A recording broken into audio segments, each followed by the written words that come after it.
Director, has there, in recent history, has there ever been a parole program of this magnitude? Which parole are you talking about? CHNV? CHNV. 2 years, 531,000 people get paroled in. There have been Can parole. you tell me that magnitude? In a two-year time frame, that magnitude? I don't have all the numbers in front of me, but I'm familiar with the historical use of parole through multiple administrations, Republican and Democrat. There have been many uses, some large, some small, and some have been very large. Welcome back to VOC. Today, we're diving deep into a heated congressional hearing about immigration policy. Jim Jordan just grilled a top Biden administration official, and trust me, you're going to want to hear how this went down. So here's the deal. Jim Jordan, who chairs the House Judiciary Committee, is going hard on this CBP-1 parole program. He's basically questioning why we're letting 531,000 people into the country over 2 years through this specific program. The immigration official tries to play it cool, saying parole programs have existed for decades, but Jordan's not buying it. Director, has there, in recent history, has there ever been a parole program of this magnitude? Which parole are you talking about? CHNV? CHNV. 2 years, 531,000 people get paroled in. There have been parole. Can you tell me that magnitude? In a two-year time frame, that magnitude? I don't have all the numbers in front of me, but I'm familiar with the historical use of parole through multiple administrations, Republican and Democrat. There have been many uses, some large, some small, and some have been very large. Okay, so this is not unique, you're saying? This is just run-of-the-mill type of parole that you're doing? I'm not saying it's run-of-the-mill. The parole. You give it a whole new term, lawful pathway, some term I never heard before, because we didn't pass any law saying you should do this. So I'm just trying to get, is this a special deal you guys are doing? Because it sure seems like it. No, what I am suggesting is that this is not special. This is not something new. This has been something that has been used. This parole authority has been in the statute for decades, and it has been used. I'm just saying, is the way it's being done now somewhat unique, somewhat different? Because that's our impression on this side. I'm just asking, do you think that? The CHNV process is one piece of an effective that's a piece I'm asking about. Management strategy.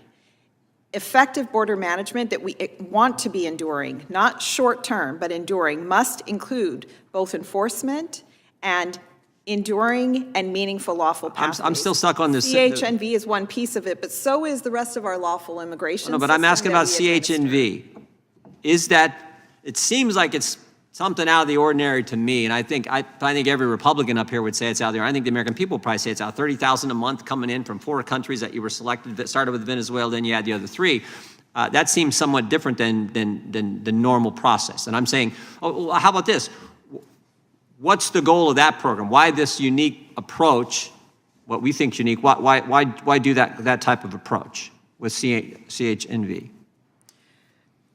As I stated, if we want to have enduring border management, border control, we need to have all of our immigration systems working together. That includes enforcement, so Customs and Border Protection and ICE working hand in hand with us at USCIS.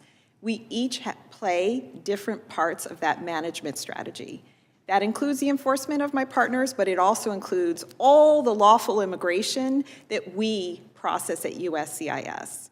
So it is not just CHNV, it is multiple other things that we do at USCIS. Every single day, requests come in for all sorts of lawful immigration pathways. Okay. But we have this specific program for 4 countries. And why do we need that specific program for those 4 countries? Tell me the why. And I am not migrants coming in from those 4.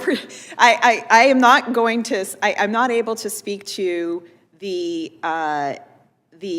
management piece of paroling the individuals in and the numbers of people that are coming from these specific countries. Part of that management was an identification of a need for meaningful lawful pathways for certain populations. Well, can someone who is paroled in then become a supporter and sponsor for some new parolee? CHNV, 86% of No, supporters that's a simple question. 86%. Someone that's come in under this program, can they then become a supporter or sponsor for someone else who's coming in? 86% of them are U.S. citizens and lawful permanent residents. So I would ask, can someone do it? Yes. What's the answer? Yes, Yes, that they can can. happen. Yes. Okay, is that unique? Is that something that's kind of new? Historically, I'd have to think. Sure, seems like it's new. I You got a don't special have- program for 4 countries, you come in under that program, and then Shazam, you can sponsor someone else to come in. I think that's probably pretty new, probably something that hadn't been done before. You know that? Our law passed by Congress has many instances in which, for example, a U.S. citizen can sponsor. I'm not asking about a U.S. citizen. A migrant who comes into the program, can they then become a sponsor or supporter of some new migrant coming in? You said, yes, that could happen. That's not a U.S. citizen. Right. But we have other places in our law that do similar things. So CHNV, again, is a piece of an entire border management strategy, just one piece. It cannot work alone. Neither can enforcement measures work alone if we want it to be long-lasting. And that's why this process is important. All right, Director, thank you. I yield back.